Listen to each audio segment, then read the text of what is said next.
प्राचीन समय में एक विचित्र पक्षी रहता था। उसका धड़ एक ही था, परंतु सिर दो थे। नाम था उसका भारुंड। एक शरीर होने के बावजूद उसके सिरों में एकता नहीं थी और न ही था तालमेल। वे एक दूसरे से बैर रखते थे। हर जीव सोचने समझने का काम दिमाग से करता है और दिमाग होता है सिर में। दो सिर होने के कारण भारुंड के दिमाग भी दो थे, जिनमें से एक पूरब जाने की सोचता तो दूसरा पश्चिम। फल ये होता था कि टांगे एक कदम पूरब की ओर चलती तो अगला कदम पश्चिम की ओर, और भारुंड स्वयं को वहीं खड़ा पाता था। भारुंड का जीवन बस दो सिरों के बीच रस्साकसी बनकर रह गया था। एक दिन भारुंड भोजन की तलाश में नदी तट पर घूम रहा था कि एक सिर को नीचे गिरा एक फल नजर आया। उसने चोंच मारकर उसे चखकर देखा तो जीभ चटकाने लगा। वाह, ऐसा स्वादिष्ट फल तो मैंने आज तक कभी नहीं खाया। भगवान ने दुनिया में क्या क्या चीजें बनाई हैं। अच्छा, जरा मैं भी चख कर देखूं। कहकर दूसरे ने अपनी चोंच उस फल की ओर बढ़ाई ही थी कि पहले सिर ने झटक कर दूसरे सिर को दूर फेंका और बोला, अपनी गंदी चोंच इस फल से दूर ही रख। ये फल मैंने पाया है और इसे मैं ही खाऊंगा। अरे, हम दोनों एक ही शरीर के भाग हैं। खाने पीने की चीजें तो हमें बांटकर खानी चाहिए। दूसरे सिर ने दलील दी। पहला सिर कहने लगा, ठीक, हम एक शरीर के भाग हैं। पेट हमारे एक ही हैं। मैं इस फल को खाऊंगा तो वह पेट में ही तो जाएगा और पेट तेरा भी है।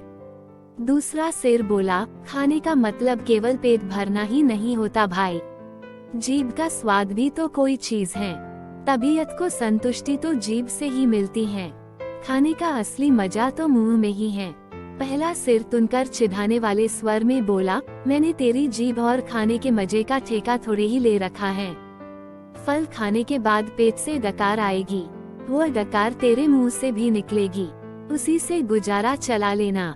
अब ज्यादा बकवास न कर और मुझे शांति से फल खाने दे। ऐसा कहकर पहला सिर चटकारे लेकर फल खाने लगा। इस घटना के बाद दूसरे सिर ने बदला लेने की ठान ली और मौके की तलाश में रहने लगा।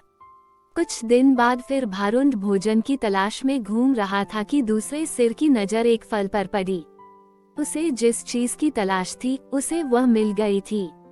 दूसरा सिर उस फल पर चोंच मारने ही जा रहा था कि पहले सिर ने चीखकर चेतावनी दी, अरे अरे, इस फल को मत खाना। क्या तुझे पता नहीं कि यह विषैला फल है? इसे खाने पर मृत्यु भी हो सकती है। दूसरा सिर हंसा, हे, तू चुपचाप अपना काम देख। तुझे क्या लेना है कि मैं क्या खा रहा हूँ? भूल गया उस दिन की बात। पहले सिर ने समझाने की कोशिश की, तूने ये फल खा लिया तो हम दोनों मर जाएंगे। दूसरा सिर तो बदला लेने पर उतारू था। बोला, मैंने तेरे मरने जीने का ठेका थोड़े ही ले रखा है। मैं जो खाना चाहता हूँ वो खाऊंगा, चाहे उसका नतीजा कुछ भी हो। अब मुझे शांति से विषैला फल खाने दे। दूसरे सिर ने सारा विषैला फल खा लिया और भारुंड तड़प तड़प कर मर गया। सीखा, आपस की फूट सदा ले डूबती हैं। ऐसे ही वीडियो के लिए मुझे सब्सक्राइब करें।